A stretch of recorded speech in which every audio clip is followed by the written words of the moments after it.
Continuamos con nuestro módulo de obstetricia y ahora es el momento de escuchar a la doctora Delfina Covini. Ella es médica especialista en diagnóstico por imágenes y pertenece a la unidad de medicina fetal del Hospital Italiano de Buenos Aires. Con ella nos vamos a interiorizar en el tema resonancia magnética en obstetricia. Qué temón, porque muchas veces le tenemos miedo a este estudio, así que con el último esfuercito vamos a calentar el agua para el mate mientras escuchas los avisos parroquiales, porque aunque ya estés cansadito, tenés que seguir poniendo tu asistencia después de cada una de las charlas en el chat, para de esta forma poder llegar al 75%.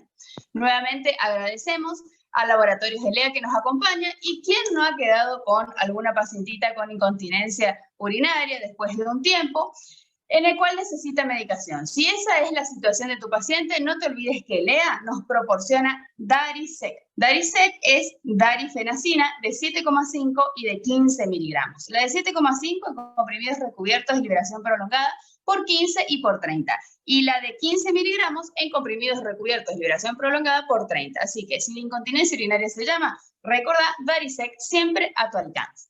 Continuamos, por favor, doctora Delfina, y le agradecemos que con los niños de por medio y todo usted está ahí del otro lado, así que vamos a escucharla muy atentamente y tomar nota.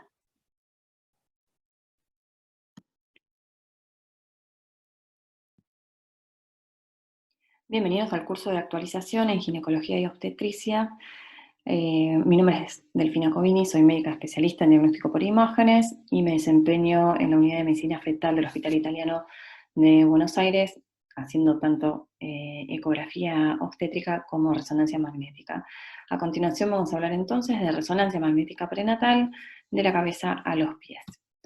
Vamos a charlar un poco sobre las características del método de resonancia magnética, las contraindicaciones, las indicaciones de la resonancia en obstetricia. Veremos algunas preguntas frecuentes y sus respuestas basándonos en la guía de ISUOC del 2017 y sacar algunas conclusiones. ¿En qué consiste la resonancia magnética fetal? Bueno, es un método no invasivo que utiliza el poder de los tejidos para formar la imagen. Está en la actualidad comprobado que si uno realiza el estudio sin la administración de gadolinio y en equipos de 1.5 y de 3 Tesla, no hay efectos adversos fetales ni maternos reportados hasta el momento. Como dijimos entonces, no utiliza radiación y tiene como ventaja que genera una imagen con amplio campo visual, con amplia distinción de tejidos y de líquidos, con capacidad de obtener múltiples planos y de postprocesar las imágenes una vez obtenidas. Y por supuesto, la característica que vamos a ver más resaltada es la capacidad de obtener imágenes de alta resolución por su pequeño espesor de corte. Como pueden observar, vamos a ver entonces, cuando hablamos de amplio campo visual, hacemos referencia a que es posible, como pueden observar, de estudiar en una sola imagen no solo las estructuras fetales de uno o de dos fetos, sino también de estructuras maternas. La amplia distinción de tejidos y de líquidos hace referencia al contraste que se genera al aplicar las distintas secuencias. Las más utilizadas en las resonancias fetales son las secuencias anatómicas o las secuencias ponderadas en T2, y en la medida que complejizamos el estudio podemos utilizar secuencias T1, EPI, FLAIR, difusión y secuencias angiográficas, etc. La obtención de múltiples planos hace referencia a que obtenemos planos tanto axiales como coronales y sagitales de las estructuras del feto, como así también de la placenta en los casos que debemos evaluarla, como pueden observar en las imágenes inferiores, corte axial, coronal y sagital de la pelvis materna. La resonancia prenatal tiene las mismas contraindicaciones que cualquier otro tipo de resonancia, es decir, no entran al resonador aquellos pacientes con válvulas cardíacas, clips de aneurisma cerebral, desfibrilador o marcapaso, implantes de oído interno, implantes articulares de colocación reciente o stents. La resonancia prenatal es de utilidad ante limitaciones ecográficas, es decir, que una paciente con body mass index elevado, oligoanhidramnios, cicatriz abdominal o posición fetal limitante que va a limitar, valga la redundancia, el estudio ecográfico, bueno, la resonancia no tiene limitación de la imagen, como pueden observar en el caso de una paciente que se presentó con oligoanidramios, y la imagen que pudimos obtener del feto, más precisamente a la derecha del cerebro fetal, es de una calidad bastante bien conservada. La resonancia prenatal no tiene lamentablemente indicaciones, lo cual suele ser una pregunta frecuente. Sin embargo, sí podemos decir que está indicada siempre y cuando haya una ecografía previa realizada por un experto en medicina fetal y que esta misma persona haya encontrado o bien una anomalía o bien no haya podido obtener toda la información que quisiera para estudiar el feto. Entonces, en cualquiera de estas dos situaciones, sí se puede solicitar una resonancia magnética, la cual va a complementar la ecografía previamente mencionada al confirmar o al adicionar información. Esto es lo que figura en la guía de la ISUOG del año 2017. Entonces, esto, como les decía previamente, es lo que suele poner más nerviosos a los que quieren una lista detallada de cuáles son las indicaciones. Pero también es el desafío de esta charla, ya que las indicaciones las van a ir viendo ustedes en la medida que conozcan los alcances del método. Entonces, como saben, la resonancia magnética ya se empezó a utilizar por el año 80 para estudiar principalmente el cerebro de los fetos. Esto concuerda con lo que publicó la guía ISUOG en su encuesta, en donde justamente preguntaba cuáles eran las indicaciones más frecuentes de derivación de pacientes embarazadas a resonancia magnética, y como pueden observar, y nosotros en nuestro centro coincidimos, las anomalías del sistema nervioso central son definitivamente una de las mayores, de las principales indicaciones. Entonces, nos preguntamos qué información aporta la resonancia en la evaluación del sistema nervioso central. Básicamente nos permite estudiar la anatomía estructural y también la microestructura histológica. ¿Qué quiere decir esto? Que el patrón laminar que se forma a partir de la migración neuronal nos permite hacer una evaluación directa del neurodesarrollo que se manifiesta, como pueden observar en las imágenes de la izquierda abajo, como la resonancia fetal en un corte coronal se asemeja al corte histológico que, como les digo bien, está a la izquierda de la pantalla. A su vez, entonces, es posible identificar trastornos de la migración neuronal en forma temprana sin ser necesario esperar a luego de la semana 26-27, considerando que el cerebro hasta la semana 24 aproximadamente es casi agílico. Entonces tenemos la posibilidad de hacer un diagnóstico acertado a partir de la evaluación del patrón laminar. Luego sí, la anatomía estructural, como decíamos, a partir de la alta resolución y de la obtención de cortes con espesor de 3-4 milímetros, es posible hacer una evaluación exhaustiva del tronco del encéfalo, del cerebelo, del vermis, inclusive, como pueden observar, de la lobulación del vermis y de las fisuras. Esto es de vital importancia en fosa posterior, como les muestro, ya que es difícil el abordaje ecográfico por el artificio que genera el hueso del cráneo fetal. La amplia distinción de tejidos y de líquidos que mencionábamos como una de las características del método es de vital importancia cuando queremos evaluar lesiones adquiridas, ya sean estas de carácter hemorrágico, isquémico o edema. En el caso que les muestro, un embarazo gemelar, en donde existe complicación, como pueden observar en el feto 2, el cual presenta una ventriculomegalia severa, la cual es secundaria a la hemorragia intraventricular en un síndrome transfundido transfusor. Entonces observamos en las imágenes de la derecha cómo con flecha celeste les marco los coágulos y los distintos estadios de la sangre en las distintas secuencias aplicadas.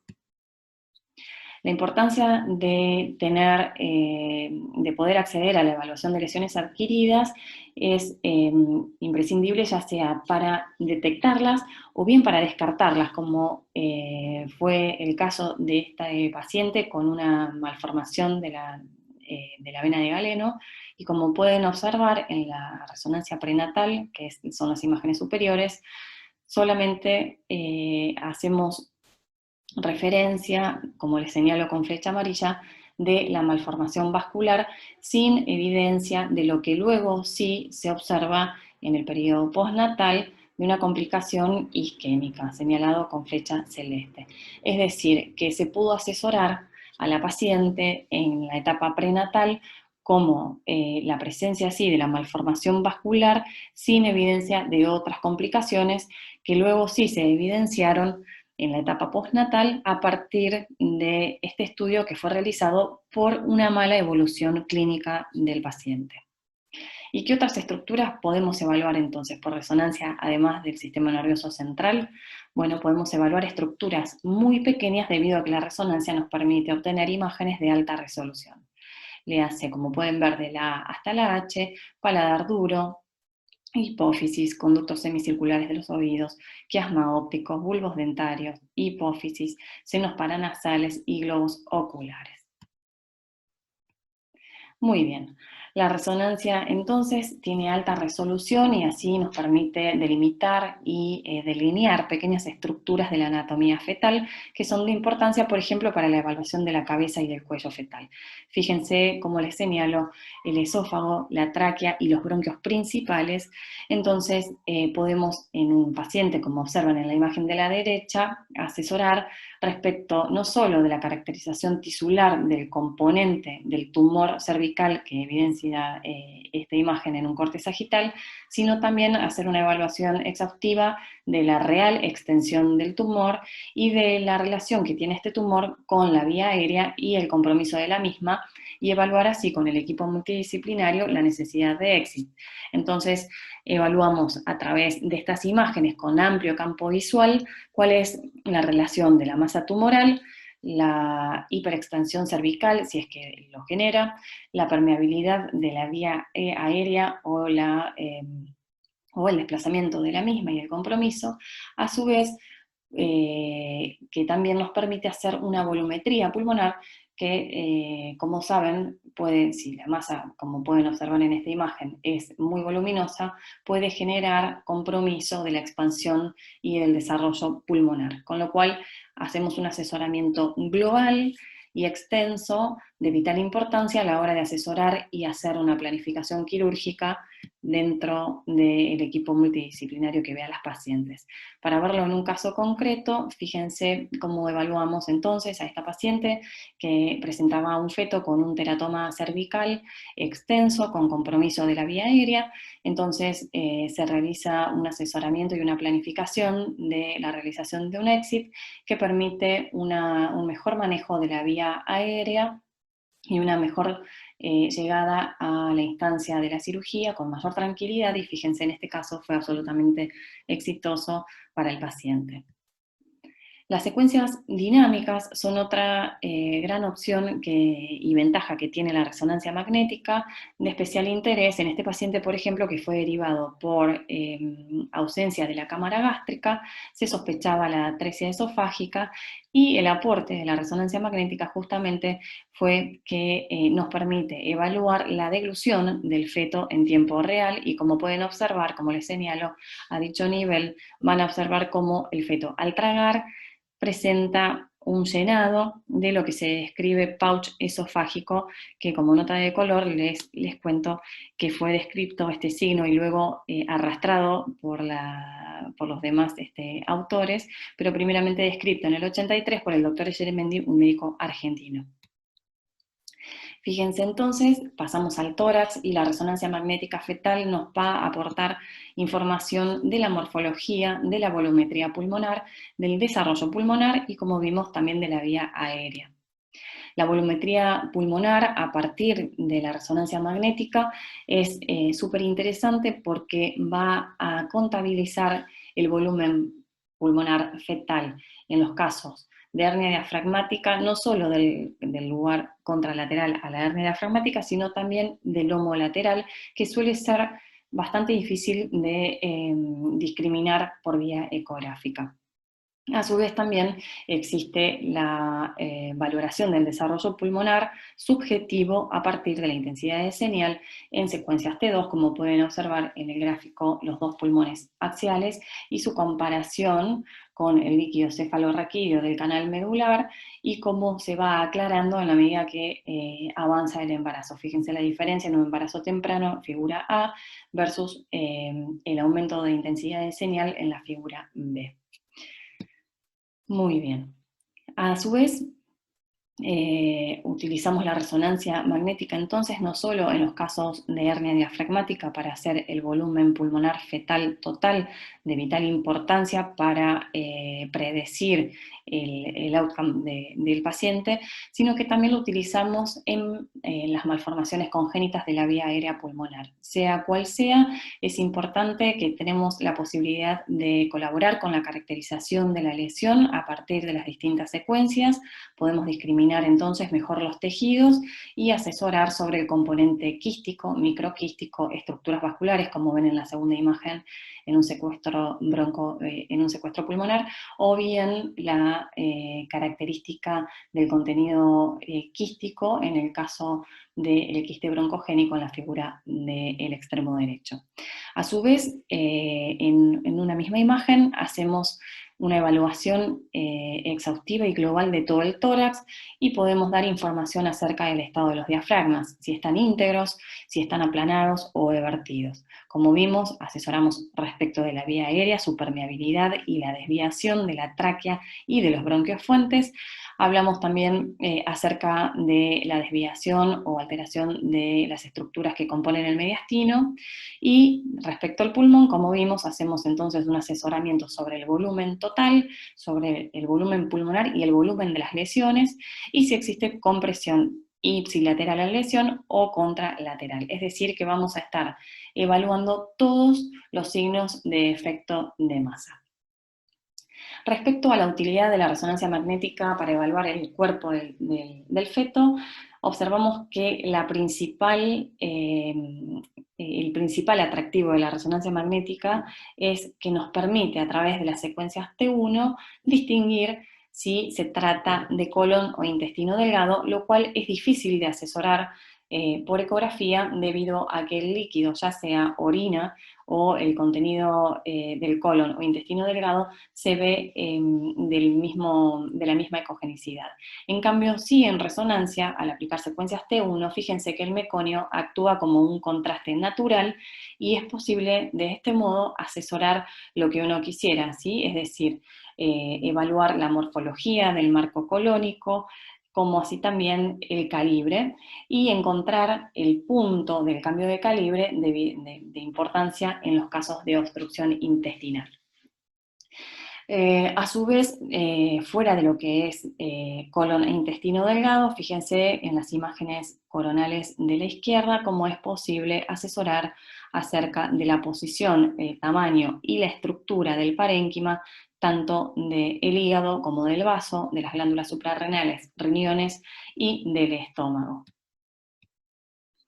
Esto es interesante cuando nos encontramos, por ejemplo, frente a una masa abdominal, como en este caso, donde les señalo con flecha amarilla una imagen inmediatamente infradiafragmática, donde con resonancia magnética pudimos complementar la ecografía y asesorar acerca del origen de la lesión, la extensión y sobre todo el componente. Es decir, si el mismo era líquido o sólido, y como observamos en esta lesión, ver si el líquido era seroso, si contenía material hemorrágico, proteico o meconial, de acuerdo a su comportamiento en las distintas secuencias. Como observamos en secuencias T2 es hiperintenso, no genera señal en secuencias T1, descartamos que haya sangrado, y entonces dentro de los diagnósticos diferenciales que nos planteamos, masa suprarrenal, secuestro broncopulmonar extralobar o hemorragia suprarrenal, nos acercamos más al diagnóstico que finalmente se comprobó, que fue el de un neuroblastoma. Para la evaluación del cuerpo fetal también es de utilidad la evaluación de la columna. Fíjense en este caso, un paciente con espina bífida, la realización de la resonancia en nuestro centro se hace en forma prequirúrgica y luego se hace un control 6 semanas después. Como pueden observar, se ve un defecto disráfico a nivel lumbosacro y el mismo presenta tracción de la médula espinal a dicho nivel.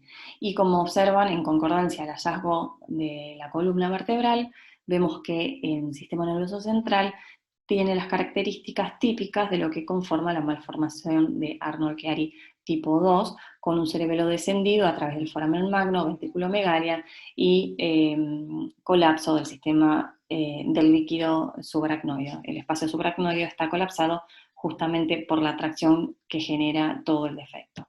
Entonces, fíjense que el cráneo a su vez también adquiere una forma de limón por aumento de la concavidad de los huesos frontales. Posterior a la evaluación por resonancia, puedo mostrarles nuestro servicio. La clínica del mielomeningocele realiza una incisión para proceder a dejar la parte del defecto a la luz expuesto y trabajar sobre dicho defecto con lo que es la corrección. Vamos a avanzar un poco el video y podemos observar que una vez que está obstetricia preparando el feto y posicionándolo junto con el grupo de neurocirujanos que van a ser los encargados de remediar el defecto, como pueden observar en esta hora. Y posterior a la corrección del defecto inútero se cierra y nosotros hacemos un nuevo control por resonancia magnética, y como pueden observar en las imágenes inferiores, fíjense cómo se expandió nuevamente todo el espacio subaracnoideo, el cuarto ventrículo y el cerebelo que se encontraba descendido en la malformación de Arnold-Chiari tipo 2, ahora ya se encuentra nuevamente arriba del foramen magno y expandido, como les dije. Muy bien. A continuación, entonces, el antes y el después de la cirugía in útero, realizada, como les contaba, por la clínica del mielomeningocele del Hospital Italiano, y fíjense cómo nuevamente la médula se encuentra intracanalicular una vez que se realizó la corrección quirúrgica in útero. Y también en estos pacientes aplicamos las secuencias dinámicas con la posibilidad de hacer un asesoramiento funcional al determinar cuál sería el nivel de la lesión según el movimiento, el nivel de movimiento último presentado, más distal presentado por el feto. Y para ir terminando, la resonancia magnética en obstetricia también es de mucha utilidad para la evaluación de la placenta, porque nos permite observar con su amplio campo visual no solo la placenta, sino su relación con el cérvix, como podemos observar, y con las estructuras maternas, tales como la vejiga y el paramétreo.